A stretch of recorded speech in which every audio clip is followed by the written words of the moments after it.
All right, how you doing, everybody? Welcome back to my channel. This is John again, speaking to you. Today we're gonna do another Bozo Chronicle. I'm gonna tell you guys how I wound up getting 22 staples in the top of my head. All right, I was at Franklin. I was there from 2014, and after this fight, I left there in 2016 to go to the upstate box because of the fight. The fight was a tier 3. There's different stages of fighting. Usually it's tier 2 or tier 3. Tier 2 is a regular fight, fist fight. You break it up when the police tell you to break it up. Tier 3 is a more serious fight where there's either weapons involved. You don't break it up. It's a few on few, whatnot. And mine was a tier 3, because there was a weapon involved, and it involved more than just a one-on-one. You know what I mean? So, all right, here it goes.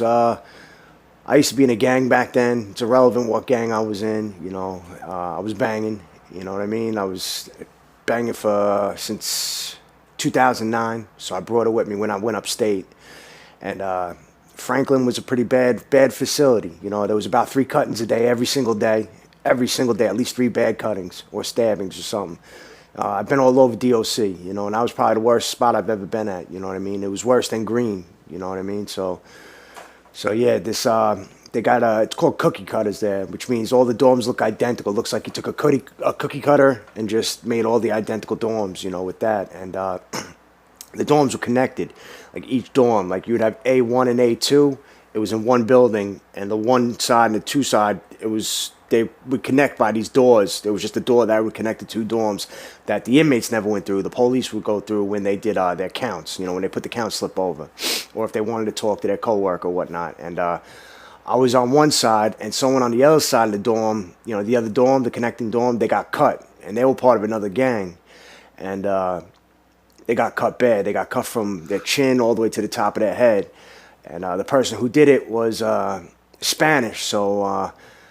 At first, they were saying he was one thing. Then they're like, nah, he ain't that gang. He's such and such gang. Then they're like, nah, he ain't that gang. He's this gang. And that just so happened to be the gang that I was in at that point. You know what I mean? So I'm in the connecting dorm, and some of his people were in my side. And, I got approached in the yard one day asking if I was still banging. And, I was older at that point, so I was pretty much not.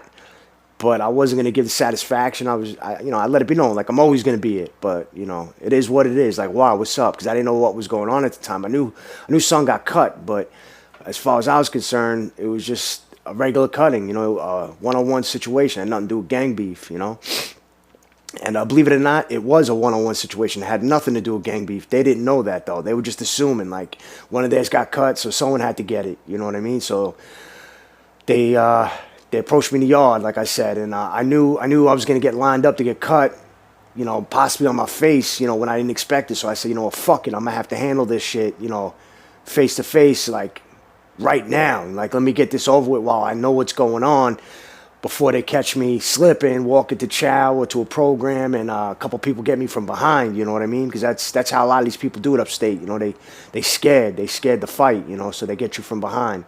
So I wound up approaching someone in my dorm about it, someone who held status, letting them know, like, that guy ain't one of mine. Like, that's a connecting dorm. Like, I would have got introduced to him because my bro that put me on years ago was in that dorm. Like, he would have introduced me to the guy, and he didn't, so I know he's not one of mine. And I told the guys, like, I know I'm being used as a scapegoat because, if something happens with me, it's going to end with me. You know what I mean? If you do something to these other gangs, you're going to have a gang-on-gang war. Like, it's going to go on for a lot longer than you guys want. With me, it's going to end with me. So I told him, I said, listen, man, considering I did nothing wrong and the guy ain't one of mine, if you guys still want to get me out of here, like, let me get the head ups. Like, if 5 of y'all want me out of here, let me, like, fight all 5 of you, but let me get a one-on-one with each and every one of you. I told him, listen, I'm white. I'm going to be marked up. They are going to come in. They're going to do a body search. There's no way I could sit there and cover it up, especially after a few fights in a row, I said, I'll keep holding it down. I'll say I slipped in the shower and I'll hold that down, but they're coming in anyway, just keep that in mind. And, he told me he was going to look into it. And I'm walking around the dorm just chilling, talking, and one young kid comes up to me. He's like, yo, let me holler at you real quick. And he was part of that gang. And I'm like, yeah, what's up? He goes walking into the bathroom. That's pretty much where you fight. So I'm like, all right, he's the first one. I walk in there, and he's holding something in his hand. It was either a pick, like an ice pick to poke me, stab me, or a razor. It was one or two. I didn't get a chance to look close enough, but I looked to the left and there was two of them, and one person each stall, but there was two of them. So there was two stalls occupied with his people right there. So, and I seen him with the weapon, so I went chest to chest with him. So if he was going to stab me or cut me, he'd have to back up once, and I could probably hit him or block it and get out of that bathroom quick. And I'm like, yo, what's up? And he's not even like man enough to look me in the eye. He was definitely nervous, you know what I mean? He was definitely nervous because I'm not a tough guy. I'll tell you right now to all y'all face, like I'm not a tough guy, but I will fight. You know, I will defend myself. So he knew it wasn't going to be an easy one with me. You know what I mean? So he knew he was about to get himself into some shit. And he's like, yo, we got to get in, yo. I'm like, for what? He's like, son got clapped. I'm like, yo, I already spoke to your people. Like, it ain't one of mine. Like, this is a misunderstanding. Why don't you just look into it, give it 2 days, 3 days, and then if you decide to, then we'll do it. He's like, nah, the DO was put in. DO means the direct order. So I'm like, all right. They wanted me to go into the shower, and I knew they were going to kill me in the shower. All three of them would have got me, and I might not have made it out of there. So I'm like, you know what? Fuck it. I'm just blowing the spot. You know what I mean? I'm going to pop on them, get the pin pulled, and I'm going to pop on each and every one of those guys that I run into in these other dorms until they throw me in the box, and I could blow the spot like a man, you know? I was like, but I got to get them into the dorm area so I could pop on them in front of the police to get the police to pull the pin. You know, at least over there, they might not jump me, and they might not use a weapon if the police are nearby, you know? So I took a good 2 minutes to try to talk him out of it. He wasn't trying to hear it. So I'm like, all right, I'll tell you what. Let me lock my locker real quick, and I'm with it.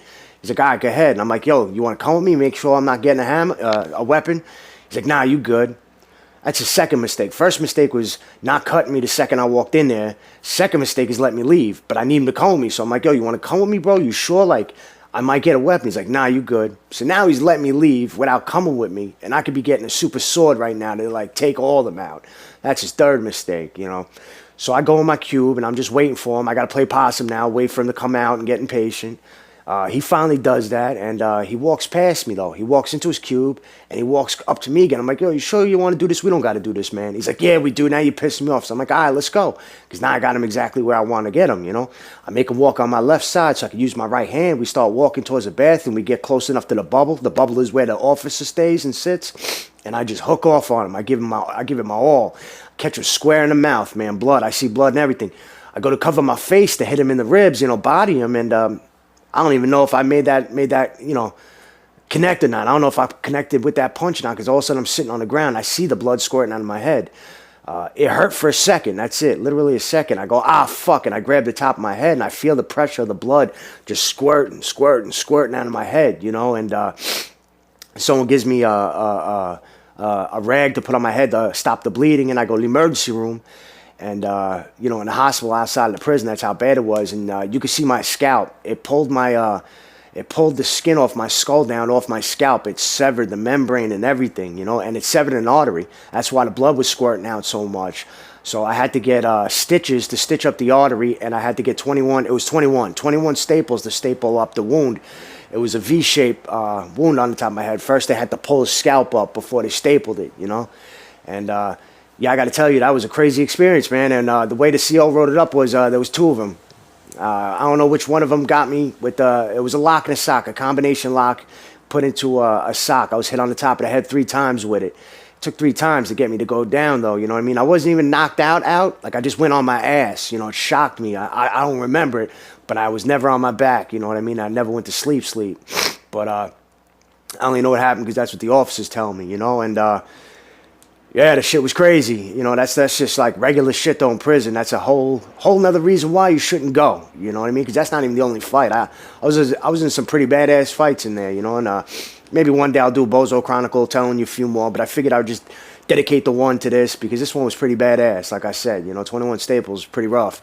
Yeah, and that's it. You know, I got the staples. Wound up going to the upstate box. I held it down. You know what I mean? I told them I popped off, you know. So that's that. So I hope you enjoyed the story. You'll hear more from me. That's it.